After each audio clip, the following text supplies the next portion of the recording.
তুমি একটা পিচ্চি মেয়ে, তুমি বিয়ের কি বুঝবে? আমার সকল কাজ কি তুমি পারবে? তোমার তো বিয়ের বয়স হয়নি, তাও তুমি বিয়ে করতে পাগল হয়ে গেছো কেন? পিচ্চি মেয়েটি তখন বলল, আপনার স্ত্রীর থাইকা আমি বেশি পারব। আপনার কতটুকু ক্ষমতা আছে আমার তা দেখার আছে। আমি পিচ্চি মেয়ের মুখে এরকম কথা শুনে অবাক হয়ে গেলাম। একটা বাচ্চা মেয়ে বলে কি? মেয়েটা আরও বলল, আপনি আমায় বিয়ে করে দেখেন আমি কি করি। আমি তখন পিচ্চি মেয়েটাকে বললাম, ঠিক আছে, তাহলে আমি বিয়ের আগে তোমার একটা পরীক্ষা নিতে চাই। যদি পাশ করো তাহলে আমি তোমায় বিয়ে করব। মেয়েটা বলল, আপনার যে কোনো পরীক্ষায় আমি পাশ করতে পারব। তারপর আমি পিচ্চি মেয়েটাকে নিয়ে হোটেলে গেলাম। পিচ্চি মেয়েটা রাতে আমার সাথে। আমার তো বিশ্বাস হচ্ছে না। কি করে সম্ভব এই বাচ্চা মেয়ের ধারা? বাকি ঘটনাটি গল্পতেই বলছি। 2 দিনের ছুটিতে বাসায় এসে হতভম্ব হয়ে বসে আছি আমি। যাকে খালাতো বোন কম নিজের বোন বলে জেনে এসেছি ছোটবেলা থেকে, সেই পিচ্চি হিমার সাথে আমার মা আমার বিয়ে ঠিক করেছে। আর বলেছে বিয়ে না করলে সে নাকি মরে যাবে। ও আচ্ছা, আমার পরিচয়টা দেই। আমি মানিক, বিসিএস এ প্রশাসন ক্যাডারের সহকারী কমিশনার পদের সেই 323 জনের মধ্যে একজন। যেখানে সরকারি চাকরি মানেই সোনার হরিণ, সেখানে বিসিএস প্রাপ্তরা হলো হীরার খনি। না, এটা আমার মতামত নয়। আমি বিসিএস পাওয়ার আগেও যেমন সাধারণ ছিলাম, এখনও তাই আছি, তবে মানুষজনের ভাবসাব এ নিজেকে অসাধারণ ভাবতে হয় খানিকটা। সে যাক থাক ভেবেছিলাম এবার মাকে হাসনার জন্য রাজি করাবই করাবো। কিন্তু যখনই আমি হাসনার কথা তুললাম, সাথে সাথে মায়ের চেহারা আগুনের মতন জ্বলে উঠল। আমি এবারও তাকে আমার ডিসিশন দিলাম না, কেবল তার ডিসিশনের জন্য কিছুক্ষণ দাঁড়িয়ে রইলাম। কিন্তু তারপর মা যা বলল তা তো অসম্ভব। আমার পিচ্চি খালাতো বোনকে আমি বিয়ে করব কি না সেটা নিয়ে আমার মায়ের মাথা ব্যথা নেই। আমার মায়ের মাথা ব্যথা হলো একজন 28 পার হওয়া মেয়ের সাথে আমার বিয়ে কথা ভাবতে পারাটা মায়ের কাছে অসম্ভব বলে মনে হতো। হ্যাঁ, ওর সাথে সম্পর্কের প্রায় 9 বছর হতে চলল। এই 9 বছরে মেয়েটা আমার অসীম অবহেলা সয়েও আমাকে ভালোবেসেছে। আমি রাতের পর রাত তাকে বলেছি আমি পড়া শেষ করে কল দিচ্ছি, থামো, তারপর আমি পড়তে পড়তেই ঘুমিয়েছি। সে তার মতন অপেক্ষায় থেকেছে আমার। এসব তো বলছি অনার্স শেষ করার পরের গল্প, তার আগেও এমন অনেক ঘটনা আছে যা এই মেয়েটা মুখ বুঝে সয়ে গেছে। কেবল এতটুকুই বিশ্বাস রেখে দিন শেষে আমি তার। সে বয়স বাড়িয়েছে আমার জন্য, তার বাবার শাসন, মায়ের রাগ, বিয়ের খানেক সম্বন্ধ। বয়স পার হয়ে যাওয়ার দোহায় কোনো সমস্যা দেখিয়ে সে আমাকে ধরে রাখতে চায়নি। বরং সবসময় আমি যেটা পারবো না বলছি সে বলছে আমি জানি তুমি পারবে। মেয়েটা কিছু কারণে আমি উপেক্ষা করতে করতেও পারিনি। বহুবার তার কথা ভেবে তাকে বলেছি তুমি বিয়ে করে নাও। তার সেই এক কথা, বিয়ে করলে তোমাকেই করব, নয়তো না। এই কথাটা খানিকটা স্বস্তি দিত আমাকে। আজকাল সে আমার উপেক্ষা সহ্য করে, অবহেলা মেনে নেয়। যেতে চাইলে আটকায় না, কল না ধরলে আর পরে কল দেয় না। 9টা বছর অপেক্ষা করতে করতে মেয়েটার অপেক্ষা করার মতন কঠিন একটা রোগ হয়ে গেছে বোধ হয়। আমি জানি মেয়েটা কষ্ট পায়, রাতভর কাঁদে, সমাজের সব কথা, বাড়ি থেকে বিয়ের চাপ, সবটা হাসি মুখে মেনে নিয়ে মেয়েটাও খুব ক্লান্তি বোধ করে। মাঝে মাঝে আমাকে বলে, মানিক, কিছু কথা ছিল। আমি জানি কি কথা, তবে মায়ের আপত্তির কথা বারবার তাকে শোনাতেও ভালো লাগে না আমার। তাই প্রায় দিন তার কল এভয়েড করি। হঠাৎ একদিন কল করে বলি, আর বলো না, খুব ব্যস্ত ছিলাম একদিন। তারপর সে নরম ভাবেই বলে, আমি জানি তো, বিসিএস ক্যাডারের অনেক রকমের ব্যস্ততা থাকে। যাই হোক, পরের ক্লাসের জন্য বসে আছি, সময় হয়ে গেছে, রাখছি বলে কেটে দেয়, কথা বাড়ায় না। আর সে আগে ঢাকা থেকে বাড়িতে আসলে তার জন্য সময় বের করে দেখা করতাম, আজাকাল সেটাও কমিয়ে দিছি। মায়ের কিছু কথার প্রভাব আমার উপরেও পড়ে গেছে। 28 বছর একটা মেয়ের জন্য বিশাল ব্যাপার। এখন আর হাসনাকে আমার ভালো লাগে না তেমন। নয়তো তাকে দেখার জন্য যে আমিটা ছটফট করতাম, সেই আমিটাই আজকাল আর তাকে দেখতে চাই না। কেন? নাকি টাকা ইনকাম আর ক্যারিয়ার হওয়ার পরে মানুষের চিন্তা ভাবনা আচমকাই বদলে যায়? আজকাল এসব আজব চিন্তা ভাবনা মাথায় ঘুরতে থাকে সবসময়, কিন্তু সেসবকে আমি সময় দেই না। ঘাড়ে চড়ে বসার একটা সুকটান দেয়ার তাগিদে বাসা থেকে বের হলাম। তারপর অনেকদিন পরে এক মুহূর্তের জন্য হাসনাকে ছাড়া অন্য কাউকে নিয়ে ভাবতে শুরু করলাম। আকাশ মেঘলা হয়ে আসলো, হয়তো একটু পরেই বৃষ্টি শুরু হবে। আমি স্কুলের পাশের মাঠটায় বসে একা একা অন্য কাউকে নিয়েই ভাবছি। স্কুল ছুটির পরের বৃষ্টিতে কত ভিজেছি আমরা না? এটা আমার মনে পড়তো না। সদ্য কিছু ছেলে মেয়েকে দেখছি ভিজতে ভিজতে বাসার দিকে যেতে।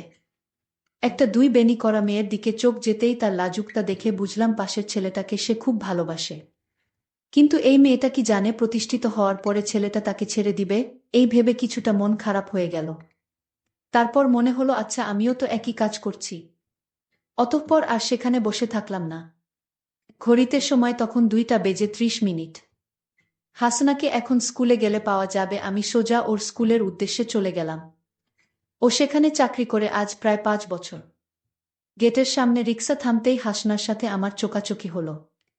ইশারায় বললাম উঠে বসতে, তারপর তার দিকে চোখ ফেরাতেই এই প্রথমবারের মতন উপলব্ধি করলাম চোখের নিচের ডার্ক সার্কেলগুলো। এগুলো যেন সাক্ষী তার রাতের পর রাত না ঘুমানোর। তারপর তার দিকে যতবার তাকালাম কেবল মনে হতে লাগলো এই মেয়েটাকেই তো একসময় খুব ভালোবাসতাম। এর জন্যই তো পাগলামো করতাম, তাহলে পাশাপাশি রিকশায় বসেও আজ আমাদের এত দূরত্ব কেন? হাসনা এখন আর আমার সাথে কথা বলা, দেখা করা, ফুচকার আবদার এসবের জন্য জেদ করে না কেন? রিকশাটা হাসনার বাড়ির সামনেই থামাতে বললাম, ও কিছুই বলল না, নেমে গেল। আমিই বললাম আজ সন্ধ্যায় রিকশায় ঘুরবো, নীল শাড়িটা পরে রেডি থেকো, নিতে আসবো। ও এবার মুচকি হেসে বলল অপেক্ষা করব, তারপর বাড়ির ভিতরে চলে গেল। আমি বাসায় এসে একটা ঘুম দিলাম, কারণ আপাতত মাথা কাজ করছে না, একটা ঘুম দরকার।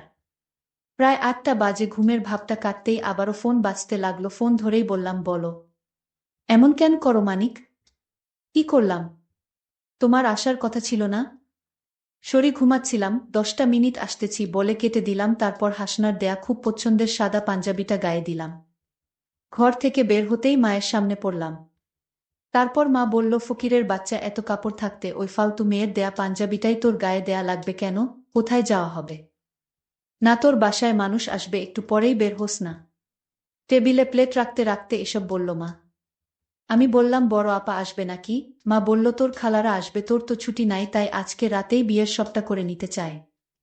আমি অবাক হলাম, তবে কিছু বললাম না। আবার রুমে এসে কিছুক্ষণ বসে থাকলাম। তারপর হাসনাকে কল দিয়ে বললাম, নিয়ে বের হও, আর তোমার ভোটার আইডিটা একটু দরকার আছে, নিয়ে এসো মনে করে। ও বিশেষ কিছু জানতে চাইল না, বলল আচ্ছা। তারপর আমি এখন ওকে নিয়ে কাজী অফিসে বসে আছি। কাগজপাতি ঠিক হলেই আমরা বিয়ে করব। হাসনার চোখে হীরের চেয়ে বেশি ঝলকানি, আজ যেন ওকে একটু বেশিই সুন্দর লাগছে। একদম হুরদের চেয়েও বেশি সুন্দরী। বিয়ে পাত চুকিয়ে আমি হাসনাকে নিয়ে বাড়ি ফিরলাম। দরজায় দাঁড়াতেই সবাই আমাদের দেখে হতরম্ব। মা ওকে দেখেই যা নয় তা বলা শুরু করে দিল। বড় আপা এগিয়ে এসে হাসনাকে বাড়ির ভিতরে সোফায় নিয়ে বসালো। তারপর বলল, এতদিনে একটা কাজের কাজ করেছিস ভাই। মা আপার কথায় অগ্নিমূর্তির ন্যায় বিগড়ে গেল। তারপর আবারও হাসনাকে বকতে লাগলো। তখন আমি বলা শুরু করলাম, মা, এই যে তোমার বড় মেয়ে, তার বয়স কত করে বিয়ে দিয়েছিলে যেন? 27, তাও নাকি আপা তোমার কাছে ছোটই ছিল। পাড়া প্রতিবেশী কিছু বললে তার উপরেও ঝাঁপিয়ে পড়তে না করনি, অথচ আপার কত কত সম্বন্ধ ফিরে গেছে, মনে আছে তোমার? তবুও তুমি বলতে আমার মেয়ে এখনো বুড়ি হয়নি, ওর আরো ভালো ঘরে বিয়ে দিব। তারপর একদিন আপার বিয়ে হয়ে গেল। তখনও তোমাকে বলতে শুনতাম মেয়েটাকে আরো কিছু দিন রাখতে পারতাম। তোমার মেয়ে 28-এও তোমার কাছে খুকি ছিল, অথচ কথাটা যখন তোমার ছেলের ঘাড়ে এসে পড়ল, তখন অন্যের মেয়েটা বুড়ি। আজকে যদি আমি ভালো পজিশনে না থাকতাম, ভালো টাকা স্যালারি না পেতাম, তখনও কি তোমার মতবাদ এমনই থাকতো? কই, আজ থেকে 5 বছর আগে যখন ওকে তোমার সাথে পরিচয় করিয়ে দিলাম, তখন তো তুমিই ওকে বলেছিলে এমন চাঁদ মুখকে কেউ পছন্দ না করে থাকতে পারে। তাহলে আজকেন সেই পছন্দের মেয়েটাকে তোমার কাছে বুড়ি অসুন্দর লাগে? সেই মুখেই আজ কেন বয়সের ছাপ পড়ছে বলে লাগে? কারণ আজ তোমার ছেলে প্রতিষ্ঠিত, নাকি তুমি কয়েক হাজার টাকার মুখ বেশি দেখছো বলে? বেশি কিছু চাইনি মা, মেয়েটা আমার জন্য অনেক কিছু খুইয়েছে। একজন মেয়ের বিয়ের বয়স 18 পেরোতেই হয়ে যায়, সেখানে মেয়েটা আমার এত অবহেলা অবজ্ঞা উপেক্ষা সয়েও থেকে গেছে, শুধু আমার নয়, তোমার মতন অনেকের কাছেই তাকে এসব শুনতে হয়েছে, এমনকি সেই তালিকায় তার পরিবারও রয়ে যায়। ওকে আমার জন্য মেনে নিও না মা। মন থেকে মেনে নাও, নয়তো এই সাংসারিক আগুনে আমরা সবাই পুড়ে যাব। মেয়েটা অনেক স্বপ্ন নিয়ে ঘর ছেড়েছে মা, মেনে নাও বলে পায়ে বসে গেলাম। আমার দেখাদেখি হাসনাও এসে মায়ের পায়ের কাছে বসে পড়ল। মা কিছুক্ষণ চুপচাপ দাঁড়িয়ে থেকে আপাকে বলল খালাদের খাইয়ে দিতে, তারপর সে তার রুমে চলে গেল। আমরা আরও কিছুক্ষণ ওভাবেই বসে থেকে নিজেদের দিকে হতবাক হয়ে তাকিয়ে রইলাম। প্রায় 6 মাস কেটে গেছে বিয়ের, এখন আর আমি হাসনাকে অবহেলা করি না। হাসনা আবারও আগের মতন বকবকিয়ে দিনভরের গল্প শোনায়। মা কি বলল কি করল, আমি প্রায় বলি ঢাকায় আসো সংসার করি, তার এক কথা আমার সংসার ফেলে যাওয়ার জো আছে। মা একটু 19-20 হলেই হাসনা, মা কই গেলি বলে বাড়ি মাথায় তুলে রাখে। তেলচুন পান সব কিছুতেই আমি তাহলে বলো এমন সংসার ছেড়ে কোথাও যাওয়া যায়? আমি কেবল হাসি আর ভাবি এই মেয়েটাকে ঠকালে আমি যে নিজেই ঠকে যেতাম। তার কিছুদিন পর আমার খালা বাড়িতে এসে জোরে জোরে চিল্লাতে লাগলো আর বলতে লাগলো, আমার মেয়ের সাথে বিয়ের কথা ছিল, আর আজ তোমার ছেলে একটা বুড়ি মেয়েকে বিয়ে করে এনেছে। এ আমি কিছুতেই মেনে নিতে পারি না। আমার মেয়ে কি কম সুন্দর নাকি? এবার লেখাপড়ায় 2 পয়েন্ট পাইছে। হয়তো তার বয়স কম দেখায়, বাচ্চা মেয়ে তো কি হয়েছে? এর চাইতো কম বয়সী মেয়েরা কি সংসার করতেছে না? খালার মুখে এরকম কথা শুনে আমি অবাক হয়ে গেছি। আমার মাকে বলছে, তুই বোন হয়ে আমার সাথে এরকম বেইমানি করতে পারলি? মা বলল, আমি তো বেইমানি করিনি। আমার ছেলে ভালোবেসে বিয়ে করেছে। আমার ছেলের পছন্দের বাহিরে তো আমি কিছু সিদ্ধান্ত নিতে পারি না। খালা বলল, তাহলে আগে কেন কথা দিয়েছিলে? এখন তো আমার মেয়ে দানাপানি ছেড়ে মরতে বসেছে। মা বলল, এখন আর কি করার আছে আমার বলতো? তোর মেয়েকে বুঝা। খালা বলল, আমার মেয়ের যদি কিছু হয় তাহলে আমি কিন্তু মা ছেলে কাউকে ছাড়ব না। খালার মুখে এরকম কথা শুনে আমি একটু চিন্তায় পড়ে গেলাম। আমি জানি খালা এখন আমার বড় চাকরি হয়েছে তো, তাই আর লোকটাকে সামলাতে পারছে না। আমি এসব ভাবতে লাগলাম। আমার মাকে বললাম, মা তুমি কিছু চিন্তা করো না। তোমার বোনের পিচ্ছি মেয়েকে আমি সব বুঝিয়ে বলবো। আমি আশা করছি সব ঠিক হয়ে যাবে। মা বলল, তাই যেন হয় বাবা। মেয়েটা যদি কিছু করে বসে তাহলে তো তোর উপর ঝামেলা হতে পারে। আমি বললাম, মা এ নিয়ে তুমি কোনো চিন্তা করো না। কিভাবে কি করতে হয় আমার সব জানা আছে। তারপর একদিন খালার পিচ্ছি মেয়েটা হঠাৎ আমাদের বাড়িতে আসলো। আমি তাকে বললাম, আসো তুমি আমার ঘরে আসো। পিচ্ছি মেয়েটা আমার রুমে আসলো। আমি তাকে বসতে বললাম, দেখলাম মেয়েটা কাঁদছে। আমি বললাম, এই মেয়ে তুমি কাঁদছো কেন? মেয়েটা বলল, আমি আপনাকে ভালোবাসি তাই। আমি বললাম, তোমার কি ভালোবাসার বয়স হয়েছে? আর তোমার বিয়ের বয়স হয়নি। এখনই বিয়ের জন্য এত পাগল হয়েছ কেন? পিচ্ছি মেয়েটা বলল, আপনার স্ত্রীর চাইতে আমি আপনাকে বেশি সময় দিতে পারব। আমার বয়স কম হলেও বিয়ের সকল কার্যক্রম চালিয়ে যেতে পারব। আমি তো এই পিচ্ছি মেয়ের কথা শুনে অবাক হয়ে গেলাম। ছোট একটা মেয়ে বলে কি? তার মাথায় তামায়ে কি ভূত চাপিয়ে দিচ্ছে নাকি? আমি তখন পিচ্ছি মেয়েটাকে বললাম, আচ্ছা ঠিক আছে, তুমি কিছুদিন অপেক্ষা করো, আমি তোমায় বিয়ে করব। তুমি হবে আমার দ্বিতীয় স্ত্রী, এতে কি তোমার আপত্তি আছে? পিচ্ছি মেয়েটি বলল, আমি শুধু আপনাকে চাই। বিয়ের 1 মাস পর আমায় বিদায় দিয়ে দিয়েন। তাও আমাকে বিয়ে করুন, নইলে আপনাকে ছাড়া আমি বাঁচতে পারব না। পিচ্ছি মেয়ে এসব কি বলে 1 মাস পর চলে যাবে? তাও তাকে বিয়ে করতে হবে? আমি তো কিছুই বুঝতেছি না। মেয়েটির মাথায় কি সমস্যা আছে নাকি? আমি মেয়েটাকে বললাম, তোমার 1 মাস হলেও চলবে। আর তুমি কিন্তু ছোট, তুমি আমার সকল চাঁদোয়া পূরণ করতে পারবে কি? পিচ্ছি মেয়েটা বলল, একবার আপনার দায়িত্ব দিয়ে দেখেন আমি পারি কিনা। মেয়েটির প্রত্যেকটা কথা আমার কাছে অদ্ভুত বলে মনে হচ্ছে। পিচ্ছি মেয়ের মুখে এসব কথা মানায়? আমি বললাম, ঠিক আছে, আমি তোমাকে পরীক্ষা করতে চাই। মেয়েটা বলল, কি পরীক্ষা করবেন? আমি বললাম, আমি যে তোমাকে বিয়ে করব সেটা আপাতত আমার স্ত্রীকে জানানো যাবে না। বিয়ে হয়ে গেলে পরে জানলে কোনো সমস্যা নাই। কিন্তু আগে যদি তুমি আমার পরীক্ষায় পাশ করতে পারো তাহলে আমি তোমাকে বিয়ে করতে পারব। মেয়েটি বলল, কি পরীক্ষা? আপনি যে পরীক্ষা দিবেন সেই পরীক্ষায় আমি পাশ করতে পারব। আমি বললাম, তাহলে তুমি আমার সাথে একদিন দূরে কোথাও যেতে হবে। সে বলল, আপনি জেনে বলবেন সেখানেই যাব। আমি বললাম, তাহলে তোমায় নিয়ে পটুয়াখালী যাব ঘুরতে। সে খুশি হয়ে বলল, ঠিক আছে। আমি পরের দিন তাকে পটুয়াখালী ঘুরতে নিয়ে গেলাম। তারপর রাত হলো। আমরা একটা হোটেলে উঠলাম। তারপর আমি বললাম, আজ রাতেই তোমার পরীক্ষাটা নিবা? আমি বললাম, আচ্ছা তুমি আমায় সত্য করে বলো তো, তুমি কি কাউকে ভালোবাসো? সে বলল, বাসি আপনাকে। আমি বললাম, এটা মিথ্যা। তুমি অন্য একটা ছেলেকে ভালোবাসো, তাই না? সে বলল, না, আমি আপনাকে ছাড়া কাউকে ভালোবাসি না। তারপর যে ছেলেটি তাকে পাগলের মতো ভালোবাসত সেই ছেলেটিকে আমি ডাক দিলাম। দিদার, তুমি আসো তো। দিদার, তুমি সব খুলে বলো।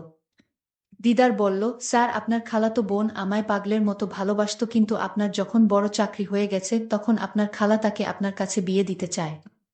আপনার খালা বলল, দরকার হয় একদিনের জন্য ওকে বিয়ে কর, কারণ তার সম্পত্তির ভাগ আমি চাই।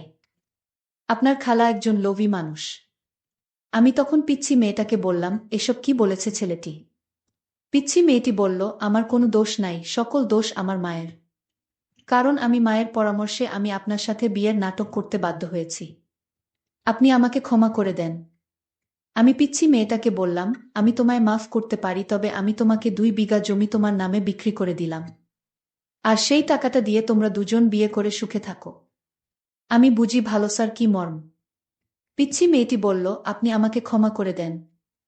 বন্ধুরা, আজকের গল্পটি কেমন লাগলো তা অবশ্যই কমেন্ট করে জানাতে ভুলবেন না। আর এরকম নতুন গল্প পেতে আমাদের চ্যানেলটিকে সাবস্ক্রাইব করে পাশে থাকবেন। ধন্যবাদ।